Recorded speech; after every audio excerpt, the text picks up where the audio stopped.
سكي إيه بو بازكري إيه ولا قل داعش تنها جوازكة أوي بابتي ولي أمريكا أجر برواتن بولي أمر نما أو دقميتان كوجان دوا أو كاترك إيه وجدت كان قتل عام كشنو تفكرني خلط أو بكري جلاوي شي هولير كاكا لهولير دادني شيء بيشتر تكفيري بو فكري قاعدة وتكفيري هبو كم كتاب من السرمسي كاتي خوي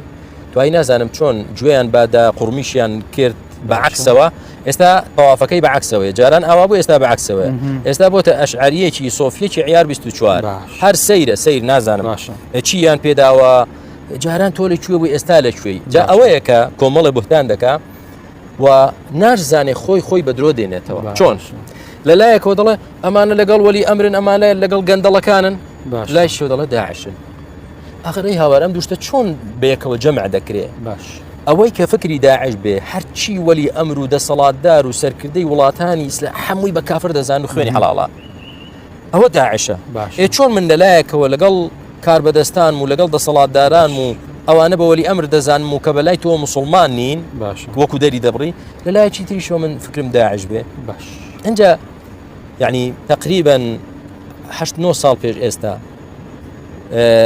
رسالة كم نسيم ببيشتو شوار زمان بلاو كراوته الحمد لله الفروق الجوهرية بين داعش والسلفية باش جیاوازیە سەرەکیەکان جەوهەریەکان لە نێوان سەلەفیەت و نێوان داعش لە 24 خاڵدا تا 30 خاڵ تقریبا تا 30 خاڵم باس کردووە بە 24 زمان بڵاو کرایەوە تا 30 خاڵم باس کردووە جیاوازی 30 جیاوازی لە نێوان سەلەفی و داعش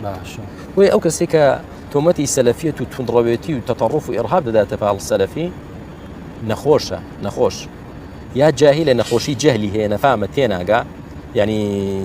نمونيج كلية جوانية باسي كم نازانم چی بچی دناسه هرچی ریشی هبو دله داعشه یا اوه موضوعك او یا اوه نخوشي جهلينية نخوشي حقد وغل وحسد وبغي هي او ندرق الى سلفيه كان ديتومته بهتانيا بودروز ذكاء اجينا سلفيه داعش ارجو اسماني فرقه دقيجتي بلاك بهتانا ناتشي تسربويا